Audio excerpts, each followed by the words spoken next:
मुल्क में सियासी इस्तेहकाम की शदीद ज़रूरत है, इस बात में तो कोई शक व शुबा है ही नहीं। और सियासी इस्तेहकाम कैसे आएगा हर पाकिस्तानी जानना चाहता है, और हर पाकिस्तानी जानता भी है कि PTI के मामलात को हल किया जाएगा तो ही सियासी इस्तेहकाम आएगा, वरना ये लड़ाई झगड़े का माहौल, ये एहतजाज की कॉलें, ये तहरीकें चलती रहेंगी और मुल्क सियासी अदम इस्तेहकाम का शिकार रहेगा।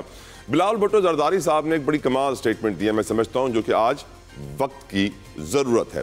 बिलावल भुट्टो जरदारी साहब कहते हैं कौमी मामलात पर इत्तिफाक राय नागुज़ीर है, हेंस प्रूवन कि हमारे मुल्क में कौमी मामलात पर कोई इत्तिफाक राय नहीं है। इस वक्त मुल्की मफादात के लिए इज्तिमाई फैसले किए जाएं। बिलावल साहब ने यह भी कहा, यानी आज जो फैसले किए जा रहे हैं वो कुछ लोग अपने अपने मफादात की खातिर ये फैसले कर रहे हैं। बिलावल साहब की स्टेटमेंट इस बात को प्रूफ करती है कि आज जो फैसले हो रहे हैं वो पाकिस्तान के मफादात के लिए नहीं हो रहे हैं, कुछ चंद टोलों के अपने इंसेंटिव्स, अपने प्लान के मुताबिक ये फैसले किए जा रहे हैं। इससे एक्चुअली पाकिस्तान को नुकसान हो रहा है, इट्स क्वाइट एविडेंट, सब देख भी रहे हैं, बट सैडली किसी को एहसास नहीं है। बिलावल साहब ने ये एडमिट कर लिया है। उन्होंने ये भी कहा है कि जो जमातें सलामती कमेटी इजलास में नहीं आई थी उन्हें भी एंगेज करने के लिए तैयार हैं। यकीनन पाकिस्तान तहरीक इंसाफ को एंगेज करना हुकूमत की अव्वलीन तरजीह होनी चाहिए ताकि ये पॉलिटिकल टर्मोइल ख़त्म हो, सियासी इस्तेहकाम ख़त्म हो। बट सैडली हुकूमत की जानिब से कोई बड़े इकदाम नहीं किए गए। इनफैक्ट जलती पर तेल छिड़कने का काम ज़रूर किया गया उनके बयानात की जानिब से और उनके एक्शंस की जानिब से। तो बिलावल साहब ने वाज़ेह कर दिया कि वो उनको एंगेज करने के लिए तैयार हैं। पीपल्स पार्टी ना हुकूमत में है ना अपोजिशन में। बिलावल साहब की इस स्टेटमेंट से मैं थोड़ा सा इख्तलाफ करता हूँ। I can be wrong too, क्योंकि बिलावल साहब की हुकूमत है, सिंध में भी है, बलूचिस्तान में भी है, दोनों सूबों में उनके चीफ मिनिस्टर हैं, वफाक में सदर मुमलिकत आसिफ अली जरदारी हैं। तो इसलिए ये बात पाकिस्तानियों को कुछ हजम नहीं हो रही जब पीपल्स पार्टी कहती है कि वो हुकूमत में नहीं है। यकीनन ये बहुत इंपॉर्टेंट स्टेटमेंट्स हैं जिनके ऊपर आज के प्रोग्राम में हम तफसीलन गुफ्तगू करेंगे। इसके अलावा हम ये भी जानते हैं कि PTI के अंदर ही इख्तलाफात बढ़ रहे हैं, स्पेशली उनके वकीलों के दरमियान। फैसल चौधरी साहब ने तनकीद की है सलमान अकरम राजा के ऊपर, क्योंकि सलमान अकरम राजा ने इस्लामाबाद हाई कोर्ट के अंदर ही कह दिया था कि हम कोई बयान नहीं देंगे मुलाकात के बाद। मुलाकात का केस आपको मालूम है, मुलाकात इमरान खान से होने नहीं दी जा रही है, हर बार अदालत जाना पड़ता है, दरवाज़ा खटखटाना पड़ता है। और इस्लामाबाद हाई कोर्ट में ऑफकोर्स हम जानते हैं हुकूमत की प्लान के मुताबिक जो नए जजेस आए हैं उनकी तरफ से ये कहा गया कि आप जब भी मिलते हैं अडियाला जेल में, बाहर आके मीडिया टॉक करते हैं, वो नहीं करनी आपने। तो फिर सलमान अकरम राजा साहब ने कह दिया कि हाँ हम नहीं करेंगे, जिसके ऊपर फैसल चौधरी ने कहा ये वाहियात जमानत नहीं देनी चाहिए थी सलमान अकरम राजा को, इसको हम चैलेंज करेंगे हायर कोर्ट्स के अंदर। इसके अलावा 7 IPPs की अच्छी खबर है कि उन्होंने पेशकश दी है कि हमारे आप जो हैं 50 पैसे टैरिफ कम कर दीजिए, हमारे खिलाफ जो इंक्वायरीज हो रही हैं उनको बंद कर दीजिए। मैं सोचने पर मजबूर हुआ कि 50 पैसे जिनसे आप 70 रुपए यूनिट ले रहे हैं, जिनको आप पैसे दे रहे हैं बिना बिजली पैदा करने के, इसको भी आज के प्रोग्राम में हम तफसीलन डिस्कस करेंगे। कराची में 144 की दफ़ा नाफिज कर दी गई है, कोई भी एहतजाज नहीं कर सकता, कोई जलसा जुलूस नहीं कर सकता, कोई ज़्यादा लोग जमा नहीं हो सकते हैं। गुफ्तगू का आगाज़ करते हैं विदाउट एनी फर्दर डिले, इंतजार नहीं करवाना चाहिए। रज़ा हारून साहब पाकिस्तान के सियासतदान हैं, पीपल्स पार्टी के रहनुमा हैं, इस वक्त मेरे साथ मौजूद हैं। रज़ा साहब thank you so very much sir, जज़ाकल्लाह खैर आपके वक्त के लिए।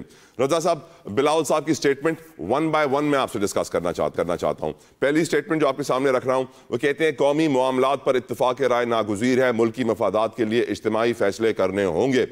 तो क्या वजह है कि हम इत्तिफाक राय हमारी मुल्क की सियासत में पैदा करना मुश्किल है, और क्या वजह है कि आज भी मुल्क के फैसले मुल्क की मफादात को मद्देनजर रख के नहीं किए जा रहे? रज़ा हारून साहब। वजह सिंपल है कि ज़ाती और सियासी और पार्टी मफादात हमारे कौमी मफादात से ऊपर चले जाते हैं, प्रायोरिटी बढ़ जाती है। तो ऐसे में ये बात याद दिलाना, याद दहानी कराना कि हमारा आइन भी ये कहता है, हमारे मेंबरान पार्लियामेंट का हल्फ भी ये कहता है कि हम जो भी फैसले करेंगे, जो भी कार्रवाई करेंगे, सियासत करेंगे, वो मुल्की मफादात को सामने रखते हुए करेंगे। तो बिलावल साहब की ये बात इस वक्त तक बिल्कुल दुरुस्त है कि वो रिमाइंड करा रहे हैं सबको कि अलग अलग अपनी अपनी महफिलें लगाने से, इधर NSC की मीटिंग हुई थी, वहाँ APC सज रही है, इसी तरह दीगर जो लोग हैं वो कट ऑफ हुए हैं।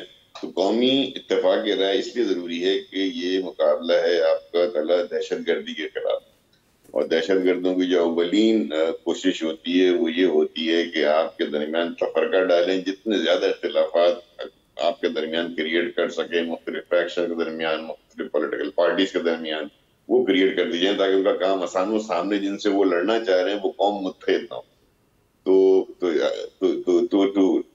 To have a united front, I think it is absolutely essential کہ تمام پارٹی جو ہے کم از کم اس 1 پوائنٹ ایجنڈا پہ قومی اتفاقی رائے پیدا کریں.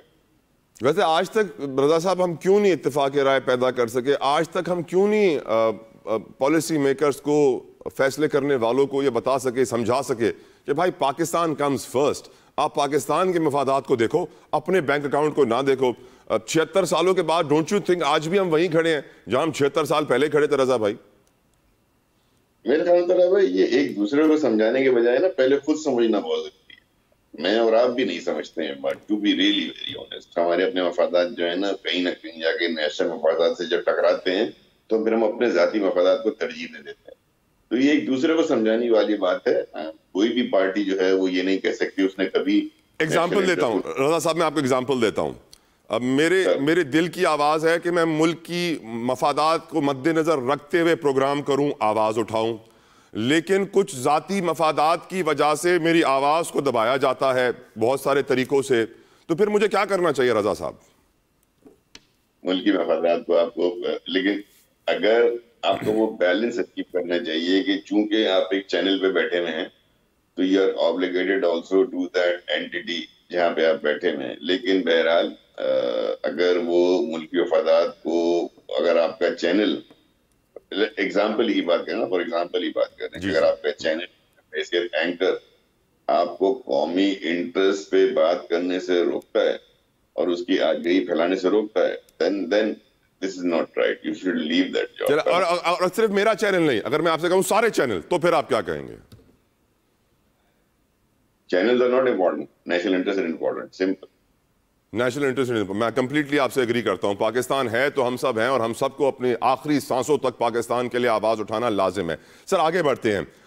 بلاول صاحب نے یہ بھی کہا جو جماعتیں سلامتی کمیٹی اجلاس میں نہیں تھیں انہیں بھی انگیج کرنے کو تیار ہوں, اور پیپلز پارٹی نہ حکومت میں ہے نہ اپوزیشن میں.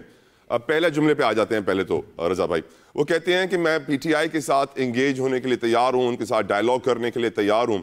اور اس بات میں تو کوئی شک نہیں ہے کہ بلاول صاحب نے جب 26ویں آئینی ترمیم کے لیے لوگوں کو انگیج کیا تھا تو ان سے زیادہ تو کسی اور کی ایکٹیویٹی تھی نہیں 26ویں آئینی ترمیم کے بعد یہ آئینی کوٹ اور یہ سب کچھ کروانے کے لیے. آج بلاول صاحب پی ٹی آئی کو پیشکش دے رہے ہیں کہ ان سے بات کرنے کے لیے تیار ہیں. یہ کتنا بڑا میسج ہے اور کیا وجہ ہے کہ یہ میسج رضا بھائی حکومت کی طرف سے نہیں آ رہا ہے, یہ میسج بلاول صاحب کی طرف سے آ رہا ہے؟ ڈونٹ یو تھنک کہ شہباز شریف صاحب کی طرف سے میسج آتا ہے, لیکن اگر ان کی نیتوں میں یہ نہیں ہے کہ وہ پی ٹی آئی کو انگیج کریں تو بلاول صاحب بھی کیسے انگیج کر سکتے ہیں؟ اس کے اوپر کمنٹ کیجیے گا سر.